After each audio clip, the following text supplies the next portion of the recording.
Late June, 1943. Lakunai Airfield, Rabaul, New Britain. The briefing chamber carried the heavy odor of aviation gasoline, damp wood, and sweat soaked permanently into uniforms by the tropical heat.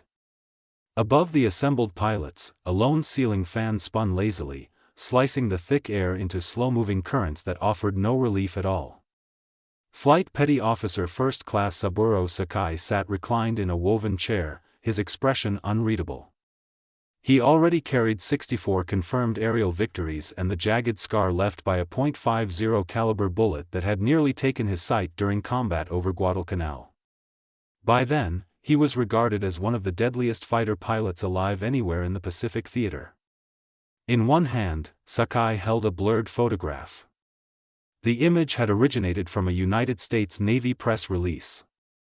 It had traveled through Japanese naval intelligence in Tokyo before circulating among veteran aviators of the Imperial Japanese Naval Air Service, passed around almost as entertainment.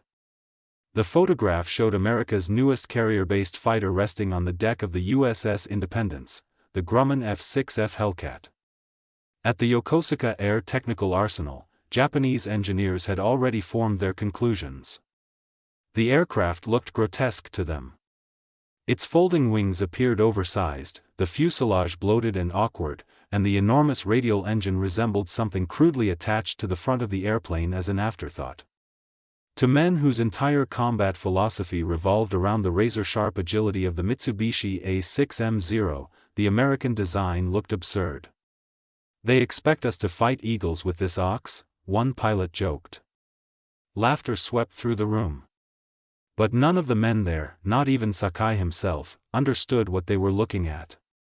None of the Japanese aces ruling the skies over the Pacific could yet imagine that this clumsy-looking machine would destroy more enemy aircraft than any fighter in naval aviation history.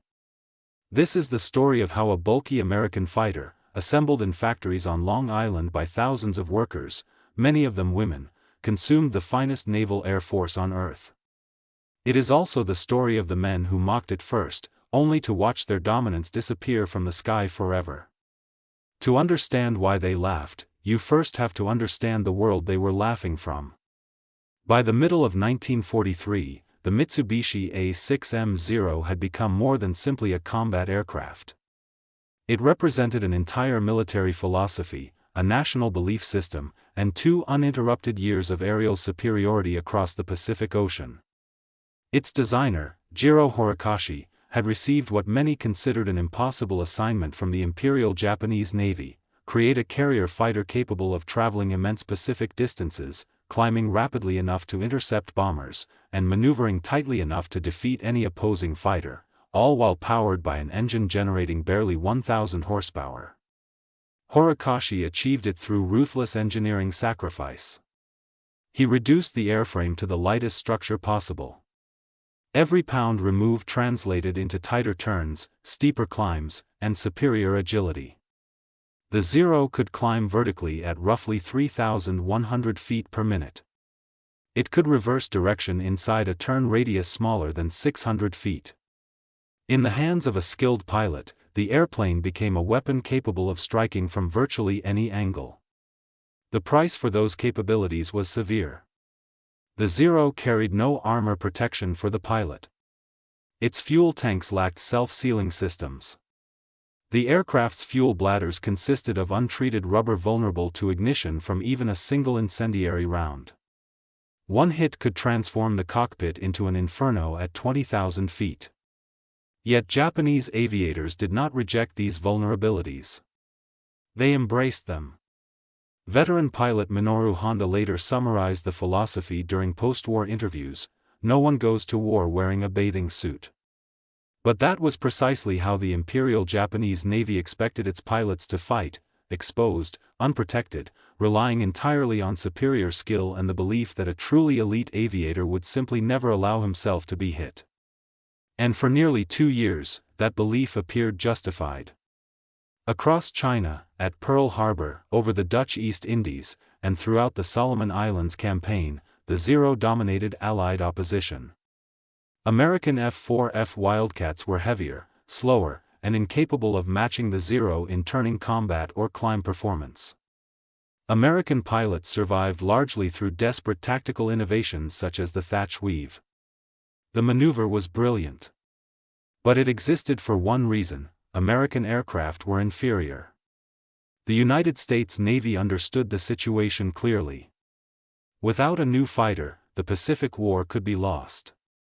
3,000 miles away, on Long Island, Leroy Grumman was preparing to destroy nearly every assumption Japanese aviation doctrine depended upon. Grumman did not attempt to build a superior Zero. He rejected the entire concept behind it. At the Grumman Aircraft Engineering Corporation, known among employees as the Iron Works, the design philosophy stood in direct opposition to Japanese doctrine. Build an aircraft capable of surviving catastrophic damage. Protect the pilot inside it. Return him safely so he can fight again tomorrow. Where Horikoshi removed weight to gain agility, Grumman willingly added weight to gain durability. The Hellcat carried 212 pounds of cockpit armor.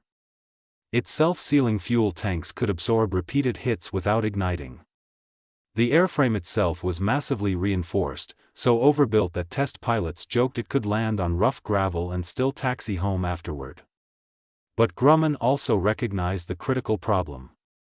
A heavily armored fighter incapable of competing in combat was merely an expensive coffin. To make the Hellcat both survivable and deadly, he needed an engine powerful enough to carry all that added weight without sacrificing combat performance. The answer came in the form of the Pratt & Whitney R2800 Double Wasp. The engine was monstrous, an 18-cylinder radial producing 2,000 horsepower under military power settings and capable of reaching 2,200 horsepower during emergency wartime operation. It generated roughly twice the output of the Zero's Nakajima Sakai engine. The numbers told the story. The Hellcat weighed far more than the Zero, 9,238 pounds empty compared to the Zero's 3,704, but the aircraft's extraordinary power allowed it to follow a Zero upward into vertical combat maneuvers. And once it reached firing range, its 6.50 caliber M2 Browning machine guns could unleash 9.36 pounds of armor-piercing incendiary ammunition every second. Against an aircraft with no armor protection whatsoever, even a brief burst was enough. Half a second of fire could mathematically destroy a Zero. The engineers at Yokosuka dismissed these specifications entirely. They projected their own industrial limitations onto the Americans. Since Japan struggled to build reliable engines exceeding 1,000 horsepower, they assumed the United States faced similar restrictions. They were catastrophically wrong. Over the next 30 months, Grumman factories at Bethpage would produce 12,275 Hellcats. Many of those aircraft were test-flown before delivery by people the Japanese planners had never seriously considered. Women. At peak wartime production, Grumman employed more than 25,000 workers. Roughly one-third of them were female. They riveted airframes, managed assembly operations, organized production schedules. Some even flew the airplanes themselves. One of them was Teddy Kenyon. On a Tuesday morning in late 1943, Kenyon climbed into the cockpit of a newly completed F-6F-3 Hellcat. She would never see combat. She would never hear Japanese gunfire or engage enemy aircraft over the Pacific. But she became the first person ever to fly that particular machine. She checked the controls carefully, tested the engine at multiple power settings, verified every instrument. Once satisfied, she signed the acceptance paperwork and walked calmly across the tarmac toward the next aircraft awaiting inspection. 6 months later, that same Hellcat would sit armed and fueled aboard an American carrier in the Philippine Sea, waiting for a pilot whose identity she would never know. The system did not require personal connections. It required numbers. The Japanese dismissed those numbers too. October 5, 1943. Central Pacific Airspace near the USS Yorktown, CV-10. Warrant Officer Toshiyuki Sueda searched the sky through his canopy with the calm confidence of a veteran hunter. He already possessed 9 confirmed victories and specialized in energy trap aerial combat, using the Zero's climb performance to lure heavier American fighters into fatal mistakes. His signature maneuver relied entirely on physics. Sueda would begin a steep climbing loop. Inferior American fighters, unable to sustain the ascent, would lose speed and stall helplessly near the top of the climb. In that frozen moment, Sueda would roll over and destroy them from above. It had always worked. Every time. Then he spotted the American fighter approaching behind him. Radial engine. Blue paint. Folding wings. Another wildcat, he assumed. Another easy kill. Sueda pulled back hard and initiated the climbing loop. The American fighter followed immediately. The Zero climbed nearly vertical as the Nakajima engine screamed at maximum power. Sueda waited for the familiar sight, the enemy aircraft losing energy and falling away. It never happened. Ensign Robert W. Duncan of Fighting Squadron 5 aboard the USS Yorktown had never killed another man before. He came from rural Illinois farmland, far removed from the world of aerial warfare. He carried 500 hours of standardized Navy training and one critical instruction burned into his memory. Never turn with a Zero. But no one had ever told him not to climb with one. Duncan pushed the throttle fully forward. Beneath the Hellcat's cowling, the double Wasp engine exploded into full power. 2,000 horsepower slammed him backward into his seat as the fighter surged upward. The Hellcat did not stall. It did not hesitate. It climbed directly behind the Zero as though gravity itself had ceased to apply. Sueda reached the top of the loop, the exact point where his enemies always failed. The Hellcat remained there behind him. Close. Far too close. Duncan squeezed the trigger. 6 Browning machine guns erupted simultaneously. The firing burst lasted under 2 seconds. Sueda's Zero disintegrated in the air. Wing fragments scattered across the sky. Fire trailed behind falling wreckage. One of Japan's elite combat pilots died at the hands of an American farm boy flying an aircraft Japanese doctrine had declared impossible. Other Japanese aviators witnessed the maneuver fail for the first time. No one spoke over the radio afterward. There was nothing left to say. The climbing loop, the maneuver that symbolized the Zero's superiority and the triumph of lightweight agility, had just been defeated by raw engine power. Duncan landed safely aboard Yorktown later that day. He completed his combat report routinely, listing ammunition expenditure, altitude, and engagement details. He never realized he had killed one of Japan's finest aviators. He did not even know the man's name. In industrial warfare, names no longer mattered. Reports from surviving Japanese pilots eventually reached Tokyo. Those few who returned described a terrifying new reality their training manuals could not explain. American fighters remained behind them during vertical maneuvers where every previous opponent had stalled helplessly. The Yokosuka engineers who had mocked the Hellcat now faced combat reports that contradicted every assumption they had made. The weight. The armor. The engine. Those features were not weaknesses. They were components of a system Japanese doctrine had never anticipated. The ox was not clumsy. The ox was slaughtering them. And the slaughter expanded far beyond a single engagement over the Pacific. American fighter squadrons refused to fight according to Japanese rules. Instead, they erased those rules entirely. Traditional turning dogfights, the environment where the Zero excelled, disappeared from American tactics. Navy pilots adopted Bumanzoom combat with relentless discipline. Climb higher than the enemy using superior high-altitude performance. Dive from above at nearly 400 miles per hour. Deliver concentrated firepower from 6 heavy machine guns. Then climb away again before the Zero could even begin maneuvering. Japanese agility became meaningless if Japanese pilots never received the opportunity to use it. You cannot outturn bullets. But the Hellcat represented only the visible edge of something much larger. Behind every Hellcat existed an invisible technological network the Japanese failed to understand until the war was already lost. American radar systems such as the SK-2 and SCR-270 could detect incoming Japanese aircraft from distances approaching 150 miles. Deep inside armored carrier hulls, Combat Information Center personnel, anonymous technicians history rarely remembers, watched glowing radar screens and calmly directed Hellcat squadrons into ideal interception positions.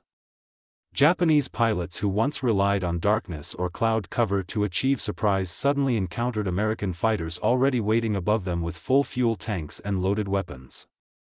Aerial combat had ceased to resemble a duel between warriors. It had become an industrialized interception system controlled by radar, coordination, logistics, and mass production. Within that system, individual Japanese pilots' skill was not simply challenged. It became irrelevant. Meanwhile, while Japan lost veteran aviators faster than it could replace them, American production never slowed.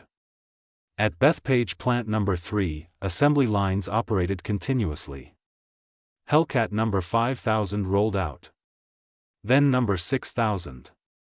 Then No. 7000. Women working the assembly floors never knew the names of the pilots flying their aircraft into battle. The pilots never knew the women who built them. Grumman even operated nursery schools on site so mothers could continue assembling engine cowlings while their children were cared for nearby.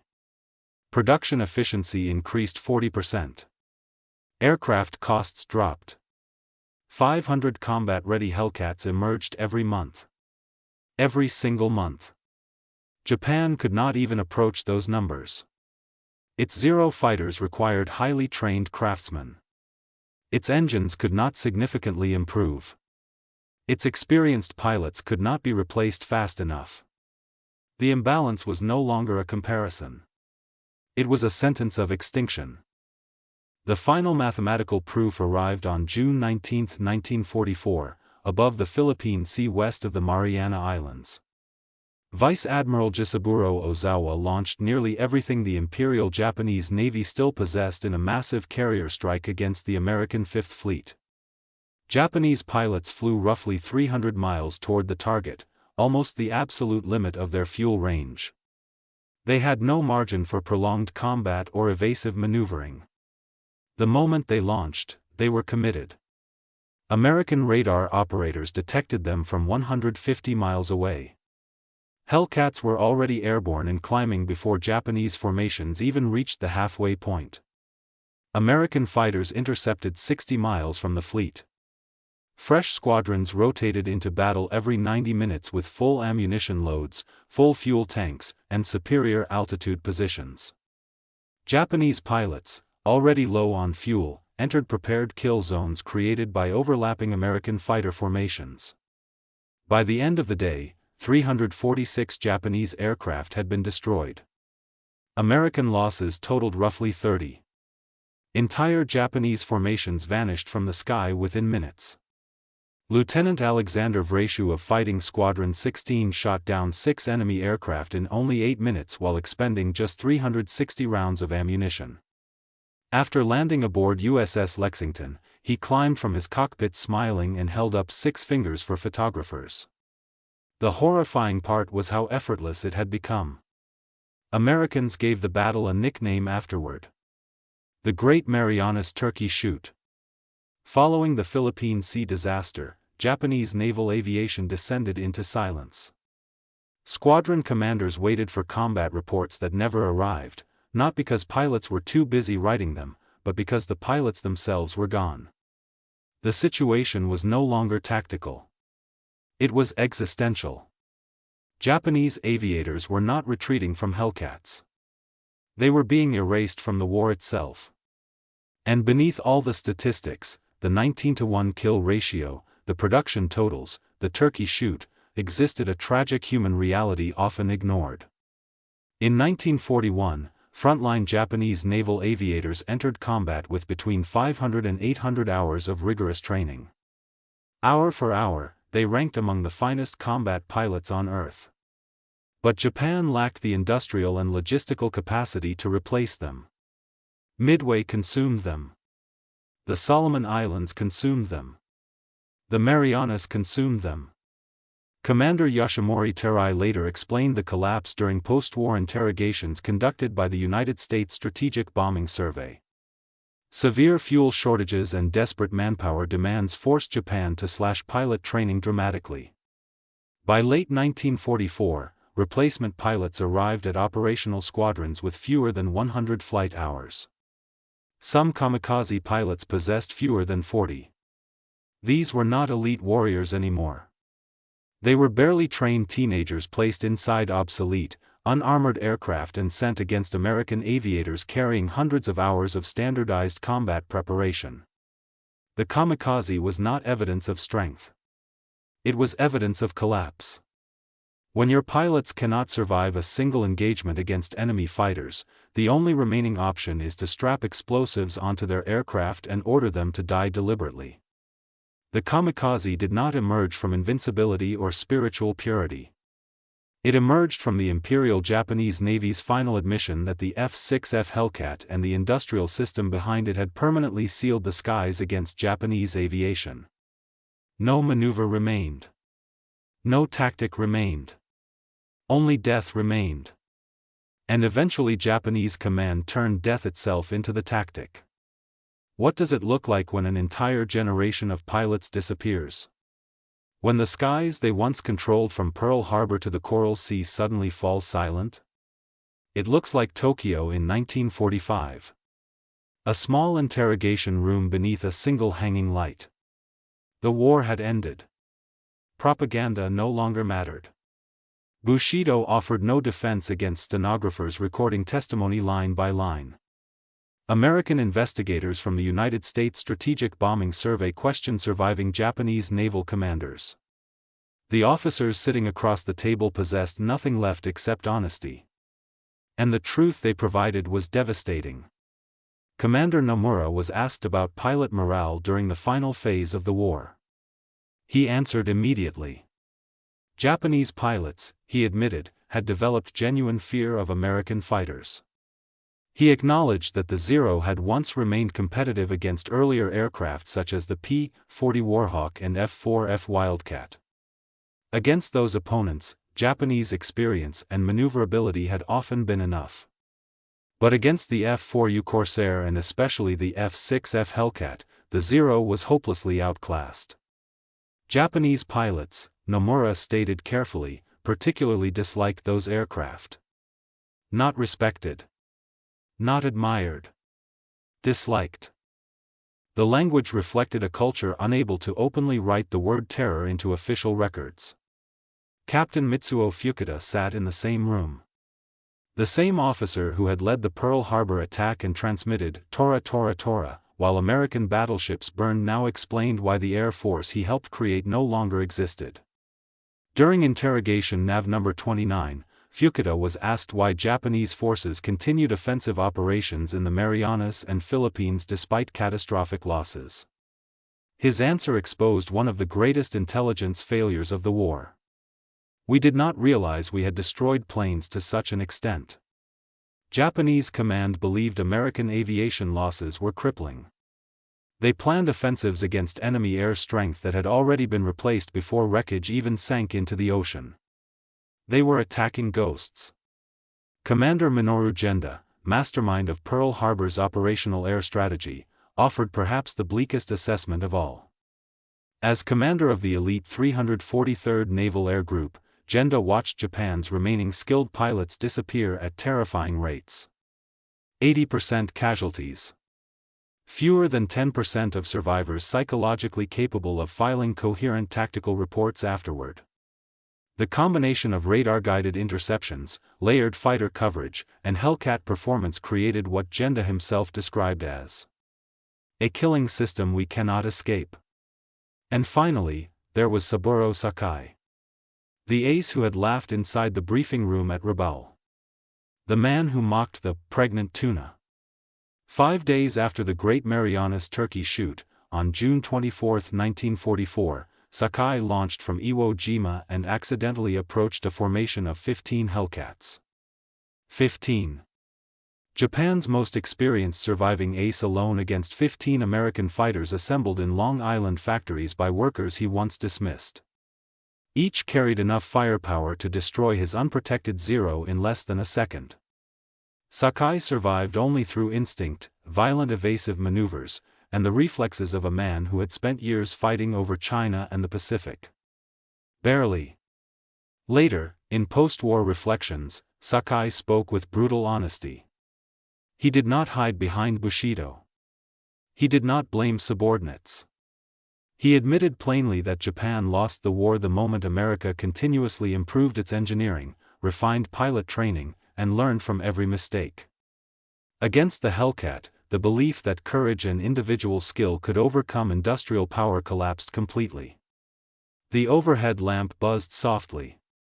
The stenographer stopped writing. There was nothing more left to ask.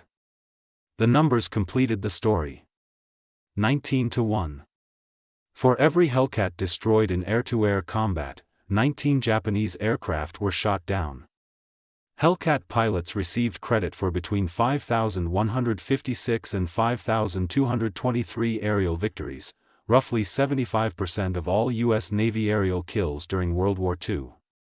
Only 270 Hellcats were lost to enemy aircraft. Meanwhile, Grumman produced 12,275 of them in 30 months. The assembly lines never stopped. The F-6F Hellcat did not dominate the Pacific because of elegance or revolutionary genius from a single engineer. It prevailed because industrial mass production, rugged engineering, radar integration, and standardized training created a system Japan could never match. Japan gambled its empire on the fragile perfection of the Zero and the irreplaceable talent of a few hundred elite aviators.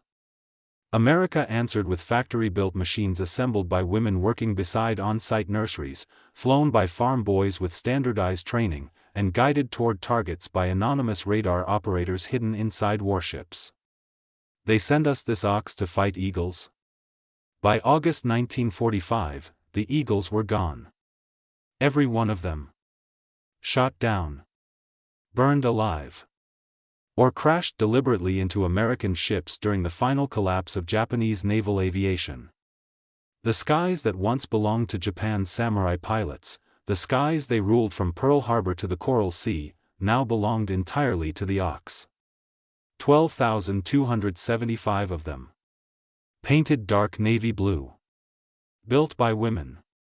Flown by farm boys. Guided by radar. The ox had devoured every eagle in the sky.